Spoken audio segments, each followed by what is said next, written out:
Hi everyone, स्वागत है आप सबका आपके अपने चैनल केयर क्लासेस में। आज के इस लेक्चर में हम सब देखेंगे क्लास 11th का फिजिक्स।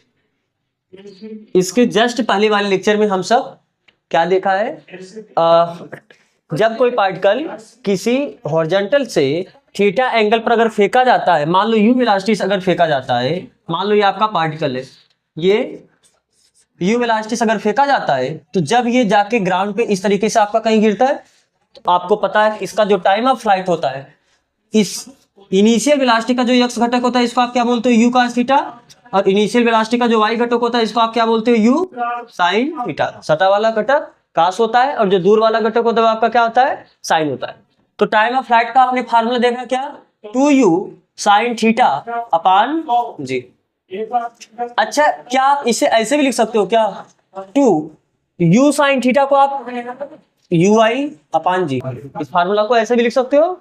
अरे u sin थीटा है क्या, ui ही तो है, तो जहां u sin थीटा है हम इसे क्या लिख दे रहे हैं, ui। बात समझ में आ रहा है। फिर आपने मैक्सिमम हाइट का फार्मूला देखा है, h मैक्स का क्या फार्मूला है, u square sine square theta upon 2g। तो क्या आप इसे ऐसा लिख सकते हो क्या, u sin थीटा का स्क्वायर अपान 2g, और u sin थीटा है क्या, u sin थीटा देख बताओ क्या है, u y, और इसका स्क्वायर अपान 2g। इसको ऐसे भी लिख सकते हो। और फिर आपका एक तीसरा फार्मूला हॉरिजॉन्टल रेंज का है। हॉरिजॉन्टल रेंज का फार्मूला क्या होता है, u स्क्वायर साइन 2 थीटा अपान g, यही तो पढ़े हो। तो इसको क्या आप ऐसे लिख सकते हो, u स्क्वायर साइन 2 थीटा को आप क्या लिख सकते हो, 2 sine theta into cos theta. Sine 2 theta का formula 2 sine theta into cos theta होता है, और यह क्या है, पान जी।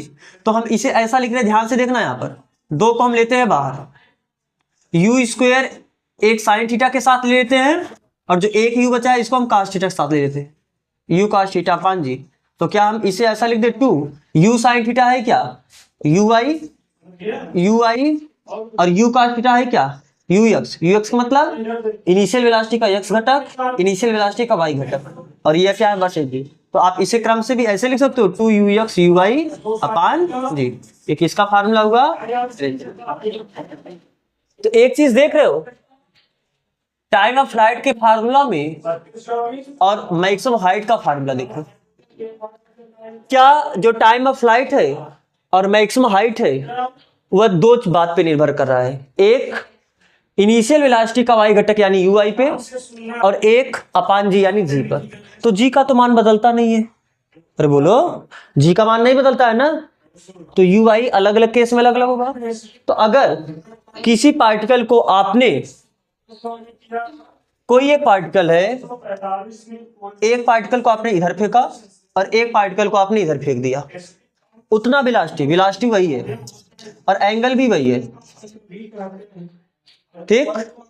तो जब वेलोसिटी उतना ही है, एंगल उतना ही है, तो दोनों का t और h क्या हो जाएगा, सेम होगा। और जितना टाइम ऑफ फ्लाइट इसका होगा उतना ही टाइम ऑफ फ्लाइट इतना होगा, और जितना मैक्सिमम हाइट इसका होगा उतना मैक्सिमम हाइट इसका होगा।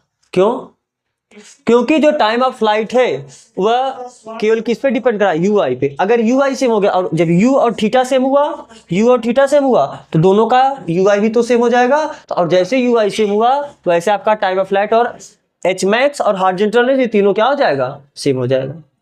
तो बात समझ में आ रहा है ना बात। तो आप इस बात को याद रखना। आप ये फार्मूला कभी कभी क्या होगा, आपको क्वेश्चन में केवल दे देगा कि किसी कण का जो प्रारंभिक वेग है, इनिशियल वेलोसिटी, उसका y घटक 10 से, तो बताओ उसका टाइम ऑफ फ्लाइट कितना होगा। तो टाइम, अब आप सोचोगे कि इसका तो हमें u नहीं दिया, हमें थीटा नहीं दिया, तो हम कैसे 2u sin थीटा, तो आपको सीधा ui ही दे दिया, इनिशियल वेलोसिटी का y घटक।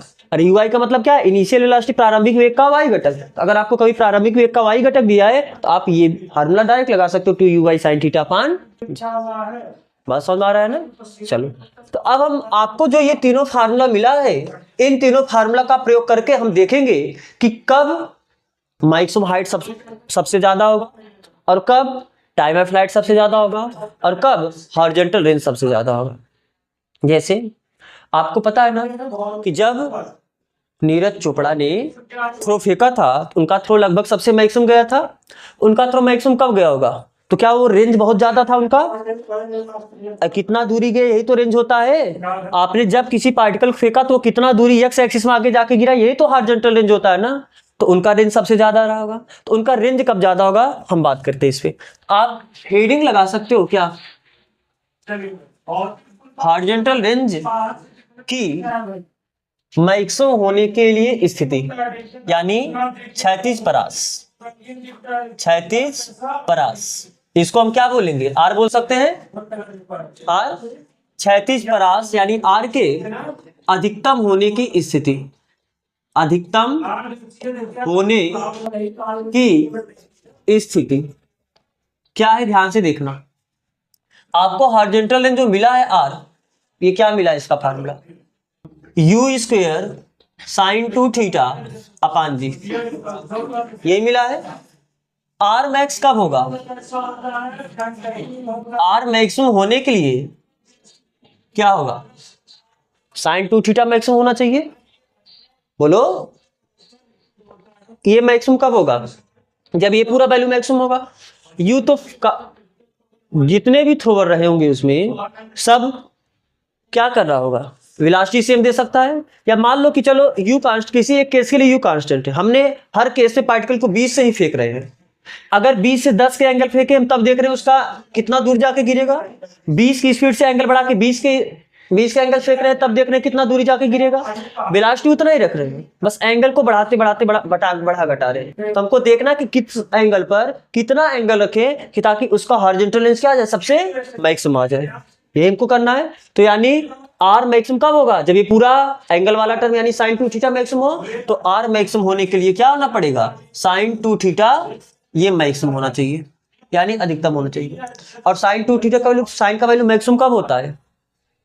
साइन का मैक्सिमम वैल्यू कितना होता है? 1, यानी 90 अंश, 90 डिग्री पे। आपको बताएं कास का मैक्सिमम वैल्यू 0 अंश पे होता है 1, और कास का सॉरी साइन का जो मैक्सिमम वैल्यू होता है 90 अंश होता है 1, और कास का जो मैक्सिमम वैल्यू होता है 0 अंश पे, और मैक्सिमम वैल्यू उसका कितना होता है? 1। साइन और कास दोनों का मैक्सिमम वैल्यू 1 होता है, लेकिन साइन का वैल्यू 1 कहाँ होता है? 90 अंश पे, और कास का वैल्यू 1 कहाँ होता है? 0 अंश पे। तो साइन 2 थीटा मैक्सिमम होना चाहिए, यानी साइन 2 थीटा का वैल्यू कितना होना चाहिए? 1। और यहां से क्या पता चला? 2 थीटा ये कितना बराबर होना चाहिए? 90 अंश, क्योंकि जब ये पूरा एंगल 90 अंश होगा तभी तो वैल्यू 1 होगा। तो 2 थीटा कितना होना चाहिए? 90 अंश। तो यहां से आप बताओ थीटा कितना होना चाहिए? 90/2, यानी थीटा बराबर 45 अंश। तो जब आप 45 अंश के कोण पे फेंकोगे, उस केस में उनका रेंज सबसे मैक्सिमम होगा। बात समझ आ रहा है? तो उन्होंने एग्जैक्ट 45 अंश पे तो नहीं फेंक पाया होगा, या हो सकता है कि एग्जैक्ट 45 अंश रहा होगा ना, एग्जैक्ट 45 अंश होगा, उससे थोड़ा सा कम या थोड़ा सा ज्यादा उसी के आसपास रहा होगा, इसीलिए उनका जो थ्रो था वो सबसे ज्यादा दूर गया था। बात समझ में आ रहा है ना? तो अगर आप किसी कण को 45 अंश के एंगल पे फेंकोगे तो सबसे मैक्सिमम दूरी जाके गिरेगा। अगर इसके अलावा इससे एंगल बढ़ा दिए या इससे एंगल घटा दिए तो क्या होगा? फिर इतना दूरी पे नहीं जाके गिर पाएगा। और वैसे भी आप सोच सकते हो, कैसे? ध्यान से देखना। अगर आप कोण को बढ़ा दिए तो कण क्या, जैसे मान लो 45 अंश पे फेंके तो कण जाके ऐसे गिरा, 45 अंश मान लो कट जाके ऐसे गिरा। अगर आप ये एंगल बढ़ा के 50 कर दिए तो क्या होगा? कण अब और ऊपर जाके थोड़ा पहले ही गिर जाएगा, और एंगल बढ़ाओगे कण और ऊपर जाके थोड़ा एंगल गिरेगा। जितना ऊपर एंगल पे फेंकोगे उतना ऊपर जाके लेकिन पहले ही गिर जाएगा। और अगर आपने एंगल को कम किया तब तो सीधी सी बात है भाई, वो पहले ही गिरेगा। तो मैक्सिमम कब होगा? एकदम बीचों बीच, यानी 45 अंश पे। बात समझ आ रहा है ना? तो ये कौन सा स्थिति हुआ? हॉरिजॉन्टल रेंज की मैक्सिमम होने की स्थिति। बात समझ आ रहा है ना? तो किसी भी पार्टिकल का हॉरिजॉन्टल रेंज मैक्सिमम कब होगा? जब उसको किस एंगल पे आप फेंकोगे? 45 अंश पे। बात समझ में आ रहा है ना? ठीक है। अच्छा, इस केस में आप मैक्सिमम हाइट बताओ कितना होगा? इतने एंगल पे। इस केस में आपको क्या बताना है? एच मैक्स, या रेंज बता दो कितना होगा। पहले रेंज बताओ। तो जब एंगल 45 अंश होगा, जब थीटा बराबर 45 अंश होगा, इस केस में आप तीनों बताओ, कैलकुलेट कर बताओ। टाइम ऑफ फ्लाइट बताओ, मैक्सिमम हाइट भी बताओ, और हॉरिजॉन्टल रेंज बताओ। टाइम ऑफ फ्लाइट का फार्मूला क्या होता है? 2u sin थीटा अपान जी। तो कितना हो जाएगा? 2u sin थीटा, साइन 45 बटे जी। तो 2u साइन 45 का वैल्यू कितना होता है? साइन 45 1/2 में 2, तो ये कितना हो जाएगा? 1/2 में 2 और बटे जी, तो 2, तो यानी u√2/जी, क्योंकि 2 में 2 कड़ी है, 2 को कड़ी 2 गुणे कड़ी 2 लिख सकते हो, एक कड़ी कैंसिल हो जाए, एक कड़ी बचे। अच्छा, मैक्सिमम हाइट का फार्मूला क्या होता है? u² sine square theta upon 2g, तो कितना हो जाएगा? u² sine square theta, theta का वैल्यू कितना रख रहे हो? 45 अंश बटे 2g, तो कितना हो जाएगा? u² साइन 45 अंश का वैल्यू बटे 2, 1/2 और जब स्क्वायर कर दोगे तो कड़ी हट जाके कितना हो जाएगा? 1/2, और नीचे आपका क्या है? 2g है ही, तो ये कितना हुआ? u² अपान 4g। बात समझ में आ रहा है ना? अब आप हॉरिजॉन्टल रेंज बताओ, हॉरिजॉन्टल रेंज का फार्मूला कितना होता है? u² साइन 2 थीटा अपान जी, तो कितना हो जाएगा? u² साइन 2 थीटा, थीटा इधर कितना रख रहे हो? 45 अंश बटे जी, तो कितना हुआ? u² साइन 45 अंश, 45 गुना 90, और साइन 90 का वैल्यू कितना होता है? 1, तो 1 का गुणा कर कोई फर्क नहीं पड़ेगा, तो बटे कितना आया जी? तो इन दोनों में कुछ रिलेशन दिख रहा है क्या आपको? आप इतने में 4 का भाग दोगे तो आपको ये मिला है, अरे इसमें 4 का भाग दो तभी तो बटे 4 आएगा, यानी जो एच मैक्स है यानी मैक्सिमम हाइट है, यह कितने के बराबर आ रहा है? हॉरिजॉन्टल रेंज का बटे 4। अरे हॉरिजॉन्टल रेंज ही तो निकाले हो ना, तो अगर आप हॉरिजॉन्टल रेंज में 4 का भाग दोगे तो आपको मैक्सिमम हाइट मिलेगा। तो याद रखना कि जब, और ये कब है? जब एंगल कितना है? 45 अंश। तो अगर एंगल 45 अंश रखना है, उस केस में जो मैक्सिमम हाइट होगा यानी पार्टिकल कितना, जो अधिकतम ऊंचाई होगा उसके द्वारा तय की गई दूरी, वो हॉरिजॉन्टल रेंज का कितना होगा? 4। तो मान लो अगर आपको बोल दिया किसी क्वेश्चन में कि किसी कण के द्वारा तय की गई अधिकतम परास या अधिकतम क्षैतिज परास 20 मीटर है, तो उसका मैक्सिमम हाइट बताओ, तो आपको कुछ नहीं दिया, यू थीटा उटा कुछ नहीं दिया, तो अगर आपको रेंज दिया है ना, रेंज अधिकतम है, तो अगर रेंज, क्योंकि 45 अंश पे रेंज अधिकतम होता है, तो अगर रेंज अधिकतम है तो उस केस में जो मैक्सिमम हाइट होगा वो बटे 4 होगा। तो अगर उसका रेंज 20 था तो 20 बटे 4 यानी 5 चौक 20, तो 5 उसका क्या आ जाएगा? मैक्सिमम हाइट, यानी पार्टिकल कितना चलेगा? 5। अर्थात ध्यान से देखो, अगर ये रेंज क्या है? 20 मीटर है और ये अधिकतम है, इस केस में जो हाइट होगा ये कितना हो जाएगा? 4 मीटर, रेंज बटे 4। बात समझ आया कि नहीं समझ आया? तो आप इस बात को याद भी रखना कि हॉरिजॉन्टल रेंज मैक्सिमम कब होता है? जब एंगल कितना हो? 45 अंश। और उस एक केस में, उस स्थिति में जब हॉरिजॉन्टल रेंज मैक्सिमम होता है, उस स्थिति में जो मैक्सिमम हाइट होगा वह हॉरिजॉन्टल रेंज बटे 4 होगा। हॉरिजॉन्टल रेंज का चौथाई, 1/4 ऑफ हॉरिजॉन्टल रेंज। बात समझ आ रहा है ना? अगर आपको ये कॉपी करना है आप इसे कॉपी करो, फिर हम बढ़ते हैं अगले टॉपिक की तरफ। हम देखते हैं कि ऐसी कौन सी स्थिति है कि जिस स्थिति पे पार्टिकल का हॉरिजॉन्टल रेंज और मैक्सिमम हाइट दोनों क्या हो जाए? सेम हो जाए। अभी इस केस में आपने क्या देखा है? मैक्सिमम हाइट हॉरिजॉन्टल रेंज का क्या है? चौथाई है, 1/4 गुना। क्या कभी ऐसा हो सकता है पार्टिकल जितना ऊपर जाए, मैक्सिमम हाइट जितना हो उतना ही उसका हॉरिजॉन्टल रेंज हो, यानी हॉरिजॉन्टल रेंज और मैक्सिमम हाइट क्या कभी बराबर हो सकता है? तो चलो आप हेडिंग डाल सकते हो, आर एंड एच मैक्स, क्षैतिज परास और अधिकतम ऊंचाई के बराबर होने की स्थिति, बराबर नहीं समान होने की स्थिति, समान होने की स्थिति, यानी क्या कभी ऐसा होगा? तो बताओ, आपको फार्मूला क्या पता है एच मैक्स का? u² sine square theta upon 2g, और रेंज का फार्मूला क्या पता है? u² साइन 2 थीटा अपान। हमें क्या चाहिए? क्योंकि h को किसके बराबर करना है? रेंज के बराबर करना है। h है क्या? u² sine square theta upon 2g, ये बराबर होगा u² साइन 2 थीटा। अच्छा, साइन 2 थीटा को मैं लिख दे 2 sine theta into cos theta, और अपान क्या है जी? तो g से g, u² से u², एक साइन से एक साइन भी कैंसिल। यहां पर बचा कितना? Sine theta. यहां पर कितना बचा? 2। यहां पर कितना बचा? 2 कॉस थीटा। तो एक काम करो, ये काश इधर लेके नीचे ला सकते, बटे काश थीटा, ये 2 दूनी कितना आ जाएगा 4, यानी आप बोल सकते हो क्या tan थीटा बराबर 4।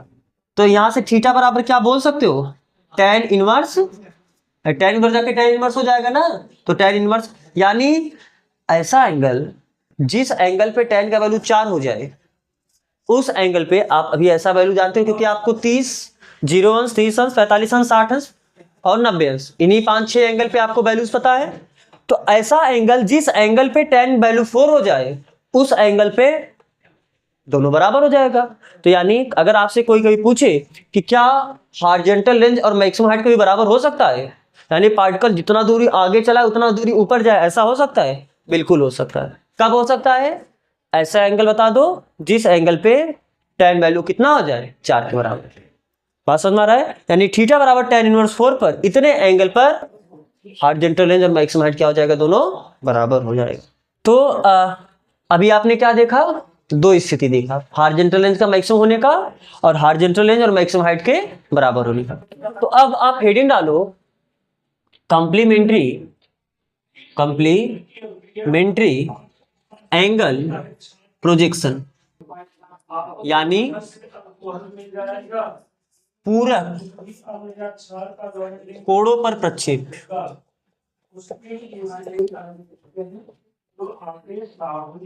जब पूरक कोण आपको पता है 2 तरीके का कोण होता है, एक पूरक कोण होता है और एक समपूरक कोण होता है। पूरक कोण का मतलब क्या होता है, जब 2 कोणों का योग 190 अंश होता है तो ऐसे दोनों कोणों को हम क्या बोलते हैं, पूरक कोण। जैसे 10 अंश का पूरक कितना है, 80 अंश, और 60 अंश का पूरक कितना है, 30 अंश। तो पूरक कोण का मतलब क्या है कि जब 2 कोण मिलके 90 अंश बनाते हैं तो ऐसे 2 कोणों को हम क्या बोलते हैं, पूरक कोण। और जब 2 कोणों का योग 180 अंश होता है तो ऐसे कोण को हम क्या बोलते हैं, समपूरक कोण। जैसे 120 अंश का समपूरक कोण कितना है, 60 अंश। 120 में 60 जोड़ोगे तभी तो 180 अंश होगा ना। तो अगर हम क्या करेंगे इसमें, जो आपने तीनों फार्मूला भी आप जानते हो, टाइम ऑफ फ्लाइट का यानी उड्डयन का समय, मैक्सिमम हाइट का यानी अधिकतम ऊंचाई का, हॉरिजॉन्टल रेंज यानी क्षैतिज परास का, ये तीनों फार्मूला हम लोग एक बार थीटा एंगल पे निकालेंगे और एक 90 माइनस थीटा एंगल पे निकालेंगे। यानी अगर आपने कण को 30 अंश फेंका तो देखेंगे ये तीनों कितना आएगा, और अगर आपने कण को 30 अंश का पूरक 60 अंश फेंका तब कितना आएगा। तो वही चीज फिर से आपको संभालना है कि मान लो ये आपका क्या है, कोई एक कण है, चलो हम इसमें 2 केस बनाते हैं ना, एक थीटा एंगल पे और एक 90 माइनस थीटा एंगल पे। तो ये मान लो आपका एक कण है, इसको आपने u वेलोसिटी से एट एन एंगल कितना, थीटा फेंका। आपको पता है इस केस में, क्योंकि आपको फार्मूला पता है ना, पहला फार्मूला टाइम ऑफ फ्लाइट का, टाइम ऑफ फ्लाइट को हम लिखते क्या है, कैपिटल टी से दर्शाते हैं। तो टाइम ऑफ फ्लाइट का फार्मूला क्या होता है, 2u sin थीटा अपान जी।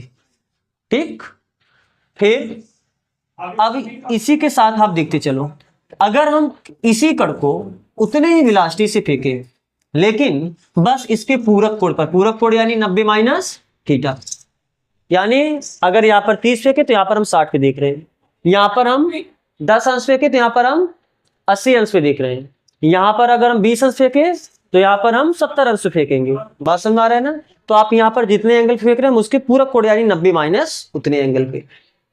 अब यहाँ पर बताओ टाइम ऑफ फ्लाइट कितना आ जाएगा, टी बराबर 2u sin थीटा, लेकिन थीटा की जगह कितना आ जाएगा, 90 माइनस थीटा बटे जी। क्या आपको पता है 2u हम ये कब का है, थीटा पर है, और ये कब हमने टाइम ऑफ फ्लाइट निकाला है, 90 माइनस थीटा पर।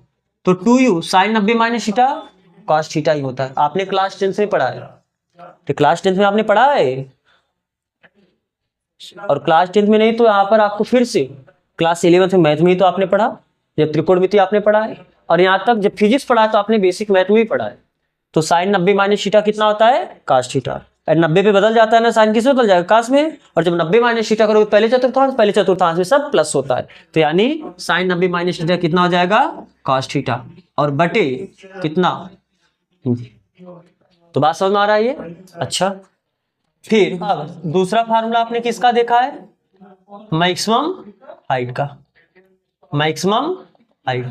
इसको आप किससे दर्शाते हो, एच मैक्स से। तो हम एच मैक्स देख रहे हैं कब, थीटा एंगल पर। तो मैक्सिमम हाइट का फार्मूला क्या होता है, u square sine square theta upon 2g। तो बताओ, हम वही देखेंगे मैक्सिमम हाइट, लेकिन कब? 90 माइनस थीटा पर। तो 90 माइनस थीटा पर कितना हो जाएगा?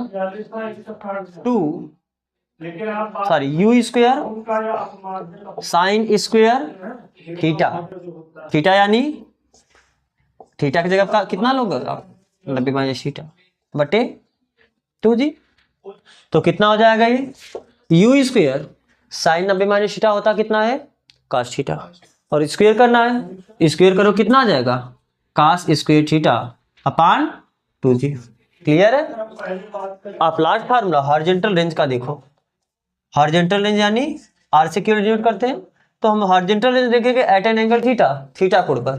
तो फार्मूला क्या होता है? U square sine 2 theta upon g. फिर हमें क्या देखना है? 90 माइनस थीटा पर, यानी हॉरिजॉन्टल रेंज देखना है कितने पर? 90 माइनस थीटा पर। तो क्या हो जाएगा? यू स्क्वायर साइन 2 थीटा, और थीटा क्या होता है? एंगल। एंगल कितना है? 90 माइनस थीटा बटे जी। तो कितना हो जाएगा? यू स्क्वायर साइन 2 का 90 में गुणा करो कितना आ जाएगा? 180। और इसका इसमें गुणा करो कितना आ जाएगा? 2 थीटा अपान जी। और आपको पता है sine 180 minus theta sine theta ही होता है, 180 पे नहीं बदलता है। 180 और 360 पे नहीं बदलता है, 90 और 270 पे बदलता है।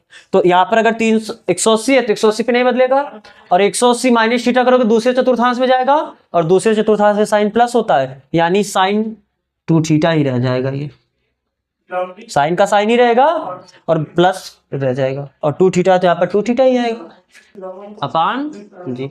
क्या नोटिस किया? जो हॉरिजॉन्टल रेंज, सॉरी थीटा नहीं, 90 माइनस थीटा, थीटा एंगल पर हॉरिजॉन्टल रेंज कितना आया? U square sine 2 theta upon g. और 90 माइनस थीटा पर हॉरिजॉन्टल रेंज कितना आया है? U square sine 2 theta upon g, यानी सेम सेम। बात समझ आ रहा है? यानी अगर आप कड़ को चाहे 30 अंश फेंको और चाहे कड़ को आप 60 अंश फेंको, दोनों केस में हॉरिजॉन्टल रेंज क्या आएगा? सेम आएगा। लेकिन ये दोनों क्या है? अलग अलग है। जहां साइन था बस वहां पर कास आया है, जहां पर साइन था बस वहां पर। लेकिन जब हॉरिजॉन्टल रेंज का बात आएगा तो हॉरिजॉन्टल रेंज क्या होगा? सेम। बात समझ आ रहा है ना?